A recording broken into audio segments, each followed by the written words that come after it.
नमस्कार, आप देख रहे हैं सुनिए सरकार। मैं अभिसार शर्मा। हमसे क्या बतलाया गया था कि चीन ने ना हमारी जमीन में प्रवेश किया है और ना ही हमारी जमीन पर उसने कब्जा किया है। कि तमाम बातें की गई थी, तमाम जो न्यूज चैनल्स और अखबारों जिनकी पहुंच भारत में 99% है, उनके जरिए यह झूठ फैलाया गया था कि साहब चीन को तो हमने मुंह तोड़ जवाब दे दिया और वो वापस चले गए हैं, भाग गए हैं दुम दबा के। मगर अब खुद सरकार, खुद गोदी मीडिया का एक तबका अब यह मान रहा है कि चीन पीछे नहीं हटा है। कई जगहों पर वो बदस्तूर बना हुआ है और भारत के लिए बहुत बड़ी चिंता की बात है, क्योंकि इससे चीन के आक्रमणकारी तेवर साफ तौर पर उभर कर आ रहे हैं। और भारत सरकार का इसके लेकर क्या जवाब है, यह अभी हम नहीं जानते। और इसी वक्त कांग्रेस के उपाध्यक्ष और वायनाड से सांसद राहुल गांधी ने मोदी सरकार पर, यह कहा जाए प्रधानमंत्री नरेंद्र मोदी पर सीधा हमला बोला है चीन को लेकर। उन्होंने कहा है कि देखिए, इस वक्त कम से कम चीन को लेकर भारत का कोई दृष्टिकोण नहीं है और इसके लिए वो सीधे तौर पर प्रधानमंत्री नरेंद्र मोदी को जिम्मेदार बताते हैं। इससे पहले भी राहुल एक नहीं दो बार चीन पर अपनी बात कह चुके हैं, क्योंकि आजकल वो जन की बात कर रहे हैं उसके जरिए, और उसकी आलोचना भारतीय जनता पार्टी की तरफ से हुई। उसकी क्या आलोचना हुई मैं उसकी भी चर्चा करूंगा। मगर सबसे बड़ी जो चिंता की बात है कि चीन अब भी भारतीय जमीन पर बना हुआ है, और यह मैं आपको सिलसिलेवार तरीके से बताने वाला हूं। सबसे पहले सुनते हैं कि राहुल गांधी ने क्या कहा। Because I can see that a huge opportunity is being lost. Why? Because we are not thinking long term, because we are not thinking big, and because we are disturbing our internal balance. We are fighting amongst each other. Just look at the politics. All day long, Indian is fighting Indian. And it is because there is no clear-cut vision going forward. And I know that the Prime Minister is an opponent. My responsibility is to question him. My responsibility is to ask questions and put pressure on him so he does his work. His responsibility is to give the vision. It's not there. तो राहुल गांधी की बात स्पष्ट है कि मेरा अपना दृष्टिकोण है, मैं सवाल करूंगा और इन सवालों के जवाब प्रधानमंत्री नरेंद्र मोदी को देने चाहिए। प्रधानमंत्री नरेंद्र मोदी को दुनिया को बताना होगा, देश को बताना होगा कि उनकी अपनी सोच क्या है। मगर हो क्या रहा है, राहुल गांधी जो इस तरह के बयान दे रहे हैं उसका एक तरह से मजाक भारतीय जनता पार्टी उड़ा रही है। आपको याद होगा फरवरी के महीने में राहुल गांधी ने कोरोना को लेकर भी चेतावनी दी थी। अब चीन को लेकर भी लगातार राहुल गांधी बात कर रहे हैं। देखिए, आप किसी का मजाक उड़ाएं, अगर आप मुद्दे से जनता का ध्यान भटकाते हैं ना, तो उससे बड़ा देशद्रोह कुछ नहीं हो सकता। अब इस शख्स पर गौर कीजिए, भारतीय जनता पार्टी के नॉन सीरियस विवादास्पद प्रवक्ता संबित पात्रा। देखिए, मैं इन्हें जोकर नहीं कहूंगा, मगर होता क्या है, संबित पात्रा की बातें सुनकर ना आपको हंसी आती है। इसकी ढेरों मिसालें हैं। अब वो किस तरह से हमला कर रहे हैं राहुल गांधी पर चीन को लेकर। पहले वो ट्वीट करते हैं, सोनिया जिन राहुल पिंग। क्यों कहा उन्होंने, गौर कीजिए इस पर। हैशटैग सोनिया जिन राहुल पिंग, क्योंकि शी जिनपिंग चीन के राष्ट्रपति हैं और कहीं ना कहीं वो बतलाने की कोशिश कर रहे हैं कि चीन के राष्ट्रपति से बहुत इंस्पायर्ड हैं सोनिया गांधी और राहुल गांधी। संबित पात्रा चाहते तो बहुत ही संजीदा संवाद कर सकते थे, वो चाहते तो कुछ सलीके की बातें करते हैं, मगर संबित पात्रा ने हमेशा एक निहायत ही जिसे कहते हैं ना जोकराना अंदाज में मुद्दे को भटकाने का प्रयास किया। जबकि अगर शी जिनपिंग से सबसे ज्यादा किसी का नाम जुड़ता है तो वो प्रधानमंत्री नरेंद्र मोदी का है, क्योंकि 2014 से पहले जब वो मुख्यमंत्री थे गुजरात के, तो प्रधानमंत्री एक नहीं दो नहीं चार बार चीन गए थे। और क्या आप जानते हैं कि 2014 से लेकर अभी 2020 तक प्रधानमंत्री नरेंद्र मोदी शी जिनपिंग के साथ 18 बार मिल चुके हैं। तो मैं संबित पात्रा को यह मशवरा देना चाहूंगा कि अंतर्राष्ट्रीय मामलों में, डिप्लोमैटिक मामलों में कृपया मुंह पर जिप डालें, क्योंकि आप में वो काबिलियत नहीं है कि आप इस पर अपना बयान दे सकें। आप देखिए, वही मस्खरापन कीजिए जिसके लिए आप जाने जाते हैं, उसी तरह का मजाक कीजिए। मगर आप जानते हैं, इस मुद्दे पर यह शख्स यानी कि विदेश मंत्री एस जयशंकर का भी बयान आया है, और उस बयान में भी ढेरों दिक्कतें हैं जो मैं आपको आगे बताने वाला हूं। मगर सबसे पहले जो मैं चर्चा आपके सामने करना चाहूंगा कि भारत के सामने चीन की कितनी कड़ी चुनौती है, और एक देशभक्त होने के नाते ये तमाम चीजें आपको चिंता में डालनी चाहिए। सबसे पहले एनडीटीवी के मुताबिक चीन अब भी देप्सांग, गोगरा और पैंगोंग लेक के फिंगर इलाके में बना हुआ है। ये वो तमाम जगह है जो कि भारतीय जमीन है, ये वो तमाम जगह है जहां हमारे सैनिक आसानी से जा सकते थे, मगर इन तमाम जगहों पर चीन अब भी बना हुआ है। बात यहां नहीं रुकती। आप जानते हैं कि दोनों पक्ष पीछे हटने को राजी हो गए थे। भारत तो ये जतला रहा है कि हम पीछे हट गए हैं, मगर चीन अब भी उन इलाकों से नहीं हटा है, उन इलाकों में जहां पर हमारे सैनिक पहले आसानी से जा सकते थे। अब एनडीटीवी की खबर क्या बताती है कि चीन अब भी फिंगर 5 पर बना हुआ है, जबकि कायदे से उसे फिंगर 8 पर होना चाहिए। आपके सामने यह पूरा मानचित्र है और इस मानचित्र में आप देख सकते हैं फिंगर 4 से लेकर फिंगर 8 तक, दोनों के बीच में 8 किलोमीटर का फर्क है। फिंगर 8 वो जगह है जहां पर चीन को होना चाहिए था, मगर वो अब भी फिंगर 5 में बना हुआ है। चीन का मकसद दरअसल क्या है, आपको समझना पड़ेगा। चीन ये चाहता है, और आपके स्क्रीन पर, कि वो फिंगर 5 पर एक चौकी कायम कर सके, एक ऑब्जर्वेशन पोस्ट कायम कर सके, जिसके जरिए वो पूरे इलाके पर निगाह डाल सके, उसका मुआयना कर सके। अब ये बात तो रही एनडीटीवी की, मगर अब गोदी मीडिया पर मैं आपका ध्यान खींचना चाहूंगा, या गोदी एजेंसी। खुद एएनआई अब क्या कह रहा है, यह मैं आपको बताता हूं। जी हां, एएनआई के मुताबिक अग्रणी यानी फॉरवर्ड और ढलान वाले इलाकों में चीन के 40,000 सैनिक मौजूद हैं। 40,000 का मतलब समझते हैं आप? चीन सोच क्या रहा है, क्या करना चाहता है इसके आगे? और सिर्फ सैनिक नहीं, बल्कि वायु रक्षा प्रणाली यानी एयर डिफेंस सिस्टम्स, लंबी दूरी तक मार करने वाले हथियार और आर्टिलरी भी मौजूद हैं। आगे एएनआई क्या बताता है वो भी चिंतित करने वाली बात है। वो कहते हैं कि चीन ने पूर्वी लद्दाख के हॉट स्प्रिंग्स और गोगरा इलाके में भी ढांचे बना लिए हैं। जी हां, ये कोई और नहीं बल्कि एएनआई आप तक खबर पहुंचा रहा है। ये वो एजेंसी है जो अब तक ये दावा कर रहा था कि नहीं साहब, कोई प्रॉब्लम नहीं है, चीन नहीं घुसा है, और अब जाके उन्हें इस बात को स्वीकार करना पड़ रहा है। मगर ये कितनी बड़ी चुनौती है वो आपको बिजनेस स्टैंडर्ड के इस ग्राफिक के जरिए पता चलता है, जो आपकी स्क्रीन पर है। सबसे पहले अगर आप ये ग्राफिक देख रहे हैं तो बाईं तरफ देखिए, वो तमाम सेक्टर्स का नाम है जहां पर चीन के आक्रमणकारी तेवर हैं। मसलन आपकी स्क्रीन पर देप्सांग, गालवान, हॉट स्प्रिंग, पैंगोंग सो और डेमचुक फुक्चे। इन तमाम जगहों पर बताया जा रहा है कि इस वक्त हालात क्या है। एक बार फिर उस ग्राफिक को देखते हैं। डेप्सांग की बात, डेप्सांग में बताया गया कि चीन पीछे नहीं हटा है, नो डिसएंगेजमेंट, चीन पीछे नहीं हटा है। और भारत को इसको कितना नुकसान हुआ है? करीब 16 से 18 किलोमीटर आप इस ग्राफिक पे देख सकते हैं। और एलएसी पर चीन के करीब 3,000 सैनिक मौजूद हैं। अब गौर कीजिए गालवान पर, गालवान पर पूरी तरह से डिसएंगेजमेंट हो गया है, मगर यहां पर भी भारत को करीब 1 किलोमीटर जो है क्षेत्र का नुकसान हुआ है, किलोमीटर का नुकसान हुआ है। और एलएसी पर पीएलए के करीब 3,000 सैनिक मौजूद हैं। अब हॉट स्प्रिंग की बात कर रहे हैं, यहां पर बिजनेस स्टैंडर्ड का यह ग्राफिक बता रहा है कि सिर्फ आंशिक तौर पर चीन पीछे हटा है, और यहां पर भी भारत को नुकसान करीब 1 से 3 किलोमीटर है। 5,000 चीनी सैनिक एलएसी पर खड़े हुए हैं। पैंगोंग सो की बात करते हैं। जी हां, पैंगोंग सो में भी जैसा कि मैं आपको बता चुका हूं, सिर्फ फिंगर 5 तक पीछे हटा है चीन। फिंगर 5 से फिंगर 8 के बीच में बना हुआ है, और यहां पर आप देख सकते हैं भारत को करीब 10 किलोमीटर, मेरा मानना है करीब 8 से 10 किलोमीटर का नुकसान है। और यहां पर करीब 4,000 चीनी सैनिक जो हैं वो जमीन पर खड़े हुए हैं। और डेमचोक फुक्चे की बात करें तो यहां पर किसी तरह का कोई भी नुकसान नहीं हुआ है भारत को, या वहां पर चीन ने घुसपैठ नहीं की है। आपकी स्क्रीन पर यह शख्स कर्नल अजय शुक्ला, ये वो डिफेंस एक्सपर्ट हैं जो लगातार शुरू से ही आपके सामने खबरें लाते रहे हैं कि चीन ने हमारी जमीन पर कब्जा कर लिया, मगर इन पर हमला किया गया, उनका मजाक बनाया गया। आपको याद है कि यहां सुनिए सरकार में सबसे पहले मीडिया में हमने कार्यक्रम किया था, 23 मई को मेरा वो कार्यक्रम था, याद है आपको? आइए उसकी एक झलक देखते हैं।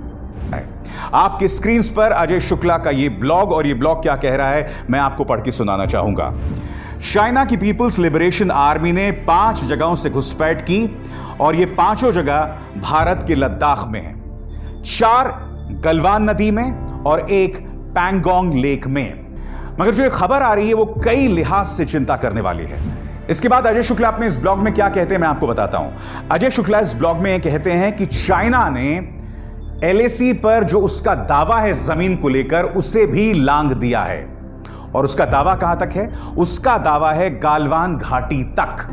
मगर अजय शुक्ला के इस ब्लॉग के मुताबिक हजारों पीएलए के सैनिक गालवान घाटी के अंदर 3 से 4 किलोमीटर अंदर घुस आए हैं। और यह अपने आप में भारत के लिए बहुत चिंताजनक बात है, क्योंकि चीन अब तक यह कहता रहा है कि गालवान घाटी का जो एलएसी का हिस्सा है वहीं तक उसका कब्जा है, मगर अब उसने भारतीय जमीन पर कब्जा कर लिया है। तो यह कार्यक्रम मैंने किया था 23 मई को। हमारी बात किसी ने नहीं मानी। पूरी बीजेपी की जो ट्रोल मशीनरी थी वो लग गई थी हमें निशाना बनाने के लिए, मगर हकीकत आपके सामने।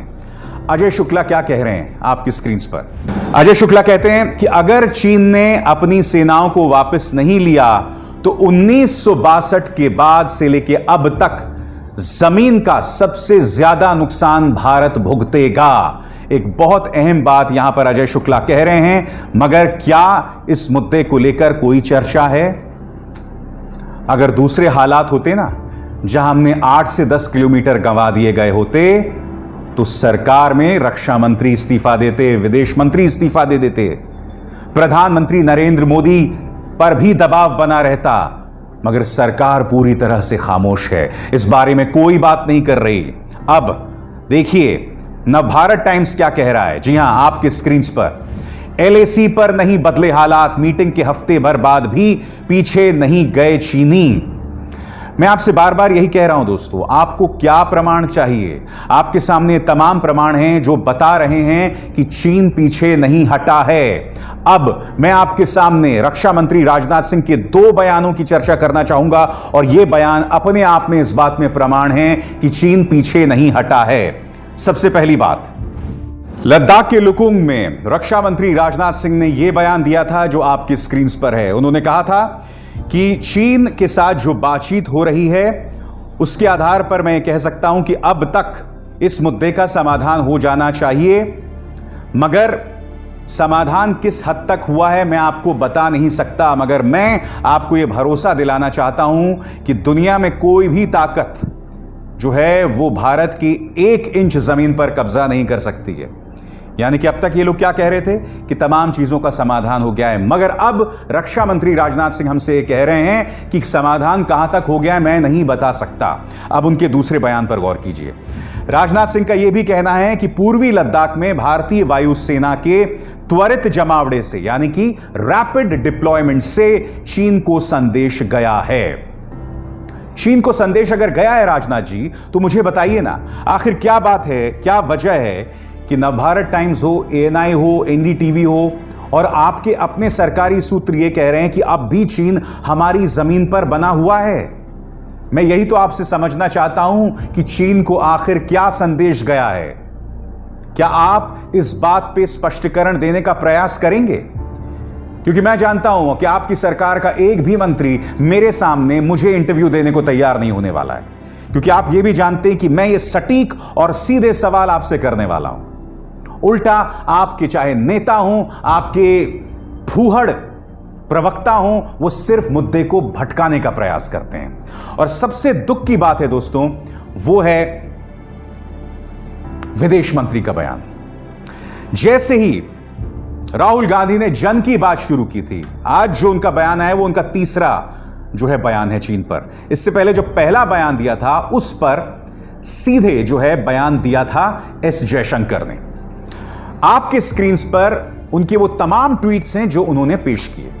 अब इन ट्वीट्स के आधार पर मैं आपके सामने इसकी व्याख्या करना चाहूंगा। सबसे पहली बात, एस जयशंकर ने अपने इस बयान में कहीं पर भी चीन का जिक्र नहीं किया है, यानी कि चीन की घुसपैठ का जिक्र नहीं किया है। मैं जानता हूं चीन का जिक्र किया है, साउथ चाइना का यहां पर जिक्र कर रहे हैं, मुद्दा वो नहीं है। चीन हमारी जमीन पर कब्जा किए हुए बैठा है, मगर एस जयशंकर ने इसका जिक्र नहीं किया। फिर वो आगे इन ट्वीट्स के जरिए ये बताते हैं कि चाहे नेपाल हो, भूटान हो, बांग्लादेश हो, तीनों के साथ हमारे जबरदस्त संबंध हैं। मैं आपको बताना चाहता हूं कि दरअसल इन्होंने कहा क्या भूटान के संदर्भ में, और फिर उस पर मैं चर्चा करना चाहूंगा। एस जयशंकर कहते हैं Bhutan finds a stronger security and development partner, and unlike 2013, they don't worry about their cooking gas. अर्थ क्या हुआ कि भूटान को अब अपनी सुरक्षा की चिंता करने की जरूरत नहीं है क्योंकि भारत उसके साथ है। अब कुछ तथ्य आपके सामने, जयशंकर जी, मैं चाहूंगा कि आप इसका जवाब दें और मैं बाकायदा मानचित्र के जरिए यह आपके सामने सबूत पेश कर रहा हूं। क्या आप जानते हैं, हमें यह कहा गया था कि जब भारत और चीन के सैनिकों के बीच 73 दिनों तक डोकलाम में, भूटान के डोकलाम में संघर्ष चला था, तो 73 दिनों के बाद हमने यह दावा किया था कि भारत की जीत हो गई है क्योंकि चीन पीछे हट गया है। मगर क्या आप जानते हैं कि दिसंबर 2017 से दिसंबर 2019 तक चीन ने कंस्ट्रक्शन शुरू कर दिया। सबसे पहले आपके सामने यह मानचित्र बेंगलोर स्थित एक इंस्टीट्यूट ने गूगल मैप के जरिए मुहैया कराया है और इसमें साफ तौर पर आप वो सड़क देख सकते हैं जो कि तोरसा नाले तक जाती है। बाकायदा यह सड़क भूटान के क्षेत्र में बनाई गई है। तो मैं पूछना चाहता हूं आपसे एस जयशंकर, आप तो यह वादा कर रहे थे ना कि भूटान को हमने पूरी सुरक्षा दी है, फिर चीन ने डोकलाम में इस तरह से कैसे यह सड़क बना ली? अब दूसरा, कर्नल विनायक भट्ट ने प्रिंट में एक आर्टिकल लिखा है और इसमें उन्होंने बाकायदा यह मैप पेश किया है। यह मैप डोकलाम का है और यह आप देखिए 3 जगहों पर वो बता रहे हैं। सबसे पहले आप दाईं तरफ देखिए हिडन व्हीकल्स, छुपे हुए वाहन चीन के डोकलाम में। उसके बाद ट्रूप्स इन टेंटेज, यानी कि टेंटों में जो है चीनी सैनिक। इसके अलावा हार्ड स्टैंडिंग, यानी कि बाकायदा उनकी पुख्ता मौजूदगी। तो यह मैप भी यह साबित कर रहा है कि किस तरह से चीन डोकलाम में बना हुआ है। बावजूद इसके कि भारतीय जनता को मूर्ख बनाया गया था, यह समझाया गया था कि साहब हमने डोकलाम में जीत हासिल कर ली है। तो एस जयशंकर, आपका वो बयान पूरी तरह से बेमानी और झूठा साबित होता है। अब हम नेपाल की बात करते हैं। नेपाल में आपने क्या कहा कि नेपाल के साथ हमारे संबंध बेहतरीन हैं। आपकी स्क्रीन पर जो उन्होंने नेपाल के बारे में कहा, मेरे सवाल का जवाब दीजिए। नेपाल ने भारतीय जमीन को अब अपना जमीन बता दिया है अपने नए मानचित्र में। यही नहीं, पिछले 2 हफ्तों में नेपाली पुलिस की गोलीबारी में 2 भारतीय मारे गए हैं। यानी कि नेपाल के साथ हमारे संबंध अब तक के सबसे निचले स्तर पर हैं। नेपाल जो कि एक हिंदू बाहुल देश है, नेपाल जहां पशुपतिनाथ है, जी हां, और यह भी ना भूलें, तीसरी बात, क्या आप जानते हैं कि दूरदर्शन के अलावा नेपाल ने भारत के सभी जो चैनल्स हैं उस पर पाबंदी लगा दी है, सभी न्यूज चैनल्स पर पाबंदी लगा दी है। क्यों? क्योंकि जी न्यूज इस तरह के फूहड़ कार्यक्रम वहां के प्रधानमंत्री ओली के बारे में करता है कि किस तरह से उनका चक्कर चल रहा है चाइनीज डिप्लोमेट के साथ। इस स्तर पर हमारे न्यूज चैनल्स गिरते हैं। तो नुकसान किसको हो रहा है मुझे बताइए ना। नेपाल के अंदर अगर हम इस तरह के वाहियात प्रोग्राम करेंगे, इस तरह के घटिया प्रोग्राम करेंगे, तो नुकसान तो भारत का ही होगा ना। चीन का जमावड़ा नेपाल के अंदर बढ़ रहा है, तो नुकसान किसको है? नेपाल को बेइज्जत करके फायदा तो है नहीं हमको। उसने हमारे 2 भारतीय नागरिकों को भी मार दिया, उसकी पुलिस ने। हमने क्या किया? तो ये तमाम सवाल उठना बहुत जरूरी है। बांग्लादेश की उन्होंने बात की। एस जयशंकर यहां कह रहे हैं कि बांग्लादेश के साथ हमारे संबंध सबसे बेहतर हैं, मगर आप भी जानते हैं कि गृह मंत्री अमित शाह ने बांग्लादेश के अवैध प्रवासियों को दीमक बताया था। जब नागरिकता बिल के खिलाफ आंदोलन चल रहा था तब बांग्लादेश को लेकर अनाप शनाप बयान दिए गए थे और उस चीज को लेकर बांग्लादेश में जबरदस्त नाराजगी थी। ये तो शेख हसीना वहां की प्रधानमंत्री हैं जो कि पारंपरिक तौर पर भारत की एक अच्छी मित्र रही हैं। शुक्र हमें मनाना चाहिए कि वो प्रधानमंत्री, ये सोचिए उनकी जगह कोई और होता तब क्या होता। तो मेरी आपसे हाथ जोड़कर प्रार्थना है कि कूटनीति के मामले में, चीन के मामले में देश की जनता को मूर्ख बनाना छोड़िए।